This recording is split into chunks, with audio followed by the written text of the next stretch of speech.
이기영의 소설 고향에 대해서 살펴보도록 하겠습니다. 이 작품은 1933년 11월부터 1934년 9월까지 대략 1년 정도 250여 회에 걸쳐 조선일보에 연재되었던 장편소설입니다. 농촌 점경을 묘사한 1장에서부터 시작해서 먼동이 틀 때까지 전체 38장으로 구성되어 있고, 배경은 1920년대 충청도 원터마을입니다. 기본적인 상황을 설명한다면 일제히 출현과 더불어 근대적 문물과 제도가 등장하고 그것의 문제점이 드러나면서 농민이 노동자가 되고 농촌을 떠나는 등 당대 현실이 사실적으로 그려져 있다 라고 보시면 되겠습니다. 이 작품은 일제강점기 프로문학, 경향파 문학의 최고 수준에 도달하는 작품이라고 평가를 받고 있으며, 이기영은 이 작품을 통해 카프 소설가뿐만 아니라 근대 리얼리즘 소설의 대가로서 확고한 문학사적 위치를 차지하게 됩니다. 앞부분 줄거리를 간단하게 볼까요? 일본의 동경에서 유학 후 5년 만에 고향인 원터마을에 돌아온 까지 하는 거 보니까 이거는 김희준이라는 사람이 중심인물이며 주동인물이며 문제적 인물이구나 라는 것을 알 수가 있을 거예요. 이건 나중에라도. 그 다음에 요렇게 요 내용을 통해서 이 김희준이 일본 유학생 출신의 지식인이구나 라고 하는 것도 알 수 있고요. 마을에 철도가 놓이고 제사 공장이 들어섰으나 라고 하는 것은 근대화예요.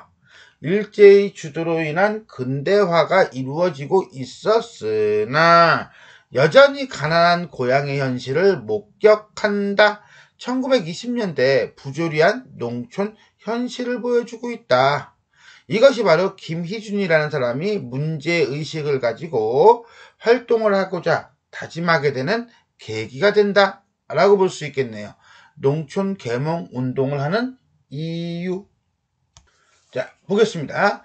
대부분 소작농으로 전락한 농민의 현실을 목도한 눈으로 본 희준은, 소작농으로 전락했다는 것은 자작농, 자기 돈이 있다가 소작농, 남의 눈을 빌어먹는 그런 농민으로 전락했다는 거죠. 일종의 신분 계층이에요. 계층이 몰락하고 있다라고 보시면 되겠어요. 그러면 그 논이 빼앗긴 거네. 다른 누군가가 가져갔다는 얘기가 되겠죠. 그죠? 희준은 스스로 소작인으로서 농사를 지으며 계몽활동을 벌이고 농민을 집결시킬 수 있는 무엇을 만들고자, 두레를 만들고자 마르민 안승학을 찾아간다. 이 두레는 농민의 자발적인 협동조직으로서 누구와 누구, 안승학과 희증의 갈등 요인이 됩니다. 왜? 안승학은 반동인물이고 지주계급의 대변인이에요. 왜? 마름이니까요. 그러니 당연히 농민들의 어떤 자발적인 협동조직을 원하지 않겠죠. 그런데 지금 보듯이 희준은 어떻습니까? 이 두레를 통해서 스스로가 일어날 수 있는 자립성을 가지고 있는 농민을 만들려고 하는 거예요. 즉, 자작농에서 소작농으로 농민이 몰락하는 것을 막고자 하는 것이죠. 그럼 당연히 이게 갈등 요인이 되겠네요. 시대의 변화에도 불구하고 가난을 벗어나지 못하는 농촌. 앞부분 줄거리는 이렇게 정리할 수가 있겠습니다. 안승학은 희준이와 정면 충돌하기가 싫어서, 안승학은요 중심인물이고요 반동인물이에요. 희준은요 중심인물이며 주동인물이에요. 정면 충돌하기는 싫어서 표면상으로는 선선히 승낙하는 채 했으나 속으로는 두레를 만들자는데 찬성하고 싶진 않았다. 겉과 속이 다르네요. 표리부동. 공경하는 척하지만 오히려 멀리하네요. 경이원지. 구밀복검. 입으로는 달콤한 말을 하고 있지만 사실은 뱃속에서 칼을 품고 있네요. 구밀복검. 이렇게 보시겠습니다. 그것은 두레를 반대하거나 자기에게 손해가 올까 겁내는 것은 아니었다. 두레 자체를 반대하는 것은 아니에요. 그럼 뭐가 문제인데? 희준이의 세력이 커질까봐 시기하기 때문이다. 희준이의 세력이 커지는 게 뭐가 문제예요? 희준이의 세력이 커진다는 것은 결국 누구의 세력이 약해지는 거야? 그렇지. 자기 자신의 세력이 약해지는 거예요. 자기 자신의 세력이 약해지면 어떻게 돼요? 수탈과 착취를 할 수가 없겠죠. 힘들겠죠. 그래서 이걸 반대하는 거예요. 아니야, 이거 안 좋아. 아주 나쁜 놈이야. 이렇게 되는 거죠. 그는 스스로도 너무 작업하는 미 아닌가 작업? 스스로 자짤 텐데, 제풀에 겁을 내는구나. 은근히 자기를 꾸짖어 보기도 하였으나, 어쩐지 마을 사람들이 희준이를 가까이 하는 것 같은 생각은 자기의 지위가 흔들리는 것처럼 요거 때문이죠. 즉 농민에 대한 자신의 영향력이 줄어들까봐 지주계급이나 마름계급에게는 결국 둘에는 위협적인 요소이다. 착취하기가 힘들기 때문에 거리는 이유. 안승학은 그 뒤로 한참 동안 주판이에요. 굴리며 생각을 해보다가 이거 뭐겠니? 그러니까 하나하나 따져보는 거죠. 이해타산을 하는 거야. 나한테 이게 유리할까 저게 유리할까 하는 거죠. 심사숙고 계산적 이해타산적 인물. 갑성이를 시켜서 학삼이를 불러왔다. 학삼이는 그가 민판서집 사음 운동을 할 때부터 그에게는 다시 없는 신복이었다. 이게 무슨 말인지 좀 이해가 안 될 수도 있는데 이렇게 보시면 돼요. 학삼이는 그가 누가? 안승학이 민판서집 사음은 마름이야. 마름이 되겠다고 운동은 스포츠가 아니에요. 이거는 어떤 작업을 한다는 뜻이에요. 그러니까 내가 저 집 마름이 돼야지. 마름이 되려면 어떻게 할까? 뇌물을 줄까? 아니면 누구를 모하면서 내쫓을까? 이런 것들이에요. 이런 어떤 작업을 하는 과정에서부터 신복이었다. 결국 안승학은 학삼과 계략을 써서 예전의 마름을 내쫓고 자기 자신이 마름이 되었음을 알 수가 있다는 거죠. 이걸 통해서 안승학과 학삼의 관계를 요약적으로 제시해주고 있다. 이렇게 볼 수 있겠네요. 그래서 무슨 일이든지 기난 일, 중요한 일 있으면 의뢰, 학삼이와 상의하는 터이다. 한마디로 무슨 관계? 신뢰관계. 그렇지. 도둑놈들 사이에서도 신의는 있다고 그러죠. 똑같은 거야. 아침 잡수셨어요? 수염으로 한 몫을 보는 학삼이는 수염으로 한 몫을 봐? 수염을 보기 좋게 기른 학삼이는 외양묘사. 주인에게 공손히 인사를 하면 말을 끝에 걸타는다. 자, 요걸 통해서 우리는요, 상하관계, 즉 주종관계를 우리가 알 수가 있네요. 자, 안승학이 위, 학삼이가 아래. 이렇게 보면 되겠죠? 이리 좀 오게. 조용히, 은밀히, 긴밀히 할 말이 있어. 학삼이는 무슨 일인지 몰라서 눈을 둥그렇게 뜨고 방으로 들어왔는다.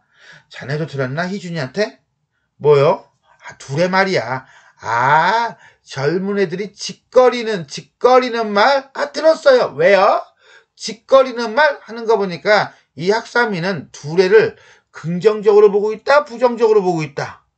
그렇죠. 부정적으로 보고 있다는 거예요. 그런데 왜요? 라고 하는 거 보니까 크게 신경은 쓴다, 신경은 쓰지 않는다. 그다지 신경은 쓰지 않는다. 이렇게 정리할 수 있겠네요.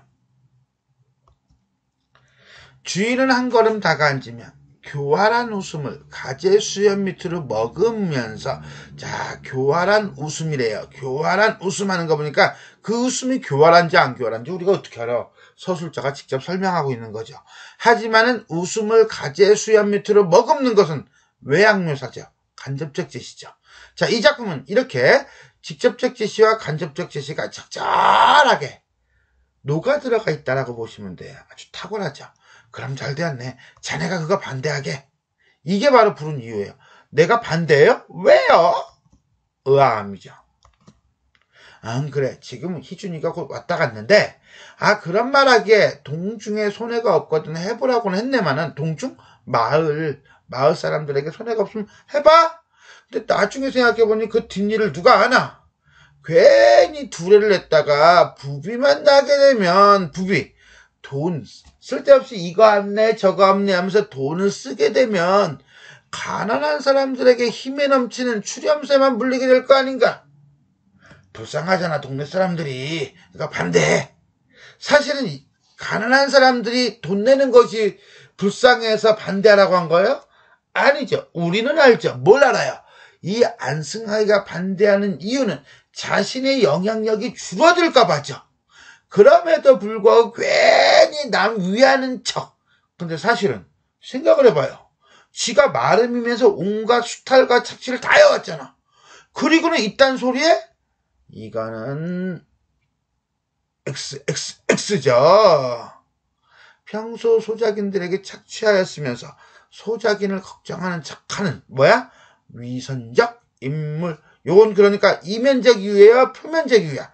이건 표면적 이유야. 진짜 이유는 뭐야? 영향력. 이렇게 봐야 되는 거예요. 그야 그렇지요.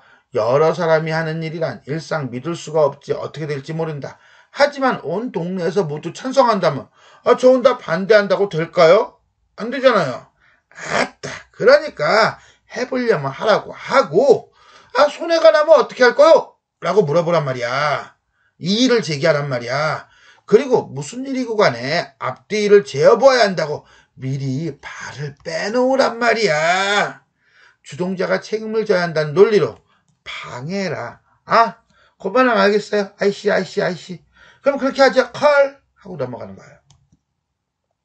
중요한 부분. 김희준은 청년회의 충돌로 인해 허망함을 느끼며 갈등하지만 그래도 원타마을 농민들을 모아서 두레를 조직을 했네요. 그리고 벗어나려고 노력을 하고 있고요. 자, 그러면서 마을 사람들 대부분은 마름 안승하게 횡포에 시달리면서 때로는 마을 사람들끼리 갈등과 애정에 부대끼며 살아가고 있다. 그렇다면 이 김희준은요, 매개적 인물이면서 그 다음에 문제적 인물이다. 이렇게 보면 돼요. 단 매개적 인물인 경우는요, 마을 사람들이 주도적으로 이제 마을 사람들이 성격이 캐릭터가 바뀌어가지고 마을 사람들이 주도적으로 끌고 나가면서 안승학과 대결을 한다면 김희준은 그 영향력이 줄겠죠. 가르치는 자로 끝나는 거니까. 그러니까 이때는 그런 매개적 인물이 되는 거예요. 근데 만약에 김희준이 앞장을 서고 마을 사람들이 같이 몰려서 간다라고 한다면 이거는 김희준은 매개적 인물이라기보다는 문제적 인물에 해당한다 라고 볼 수가 있어요. 근데 맨 처음에 내가 인물 소개를 할 때 문제적 인물이라고 소개를 했죠. 즉 무슨 말이냐면요, 이 김희준은 스스로가 두레를 조직하고 그 다음에 마을 사람들을 어떻게 해요? 결집을 해가지고 의식을 성장시키는 한편 어떻게 한다? 안승학과 대결을 한다 라고 볼 수가 있겠습니다. 자, 볼까요? 백룡인의 논을 매러와서 두레는 한바탕 들판에서 놀고 저녁 때 쉴 참이었다. 두레가 한바탕 노는 거예요? 두레로 모인 농민들이 한바탕 노는 거예요. 그렇죠. 두레로 모인 농민들이 한바탕 노는 거죠. 일종의 대유법이라고 보면 돼요. 그리고 두레로 인한 농민들의 상부상조. 농꾼들은 논두렁에 앉아서 담배를 피운다. 왜? 쉬니까. 술을 많이 먹으면 논을 거칠게 맨다고. 그들은 누구에게나 한 번에는 한 사발 이상 더 먹이지 않았다. 자, 자기 논을 거칠게 매는 거야? 아니죠. 두레니까 상부상조니까 다른 사람의 논이죠. 다른 사람의 논을 거칠게 맨다고 한 사발 이상은 먹지 않았다는 거예요. 즉 무슨 말이에요? 농민들의 어떤 책임감이고요. 공동의 노력을 위한 공감대가 형성되고 있다. 이렇게 정리할 수가 있는 거예요. 이제 똘똘똘똘 뭉쳐가는 과정이죠. 지금 그들은 담배 연기에 쌓여서 이야기의 꽃을 피웠을 때 희준이도 그들 틈에 끼어 앉아서 한 추렴을 들었다라고 하는데 희준이는 동경 유학생 출신이에요. 소위 말하는 지식인이에요. 여기서는 어떻게 보면 가르치는 자 내지는 이끄는 자일 거예요. 하지만 but beauty 그들 틈에 끼어 앉아서 하나가 되어 대화에 참여했다는 거죠. 그 말은 결국 뭡니까? 나는 배운 사람이고 너희들은 뭐 농사꾼이야 무지렁뱅이야 하면서 차등을 두거나 그러지 않는다는 걸 얘기하는 거죠. 아니 희준이는 그러다가 농꾼이 되기 쉽겠네. 풍물 치는 것이 어디 그렇게 배웠나? 어디서 그렇게 배웠나? 잘한다는 거야. 칭찬하는 거야. 김선달은 앞니 빠진 말상 같은 얼굴을 흔들며 웃는다. 글쎄 말이지. 논도 매면 곧잘 매겠는걸? 자, 맞장구 치네요. 왜? 농꾼이 되면 못 쓰나요? 왜? 농꾼도 상관이 없단 얘기죠. 누구나 농수꾼이 될 수 있다는 희준의 생각, 직업에 편견이 없다는 생각, 그 다음에 농민과 연대하고자 하는 생각, 이러한 태도가 왜 농꾼이 되면 못 쓰나요? 그들을 쳐다보며 따라 웃는다에 나타난다. 즉 인물의 캐릭터가 나온다. 성격을 제시하는 부분이다. 이렇게 볼 수가 있겠습니다. 자네 같은 사람이야. 자네 같은 유식한 사람이야. 자네 같은 지식인이야. 농꾼이 안 되더라도 잘 살 수가 있을 터인데 참 저 사람은 별일이여. 왜 월급 생활을 안 는다나? 월급 생활은 아마 편안한 삶이 되겠죠. 도시에서 이 육체노동 안 하고도. 하고 조첨지는 참으로 의심스러운 듯이 희준이를 노려본다. 이때 노려보는 건 어떤 적대감 이런 거 아니에요. 월급 생활보다도 이런 일 하는 게 제일 좋아요. 그래도 무슨 주의가 다르게 그렇지 않은가. 우리 같은 무지한 백성이야. 여북해서 땅을 파먹느냐 싶은데. 자, 그러니까 농사는 어떤 사람이 하는 거야? 무지한 백성이 하는 거야. 라고 자신의 처지에 대한 자조적인 태도죠.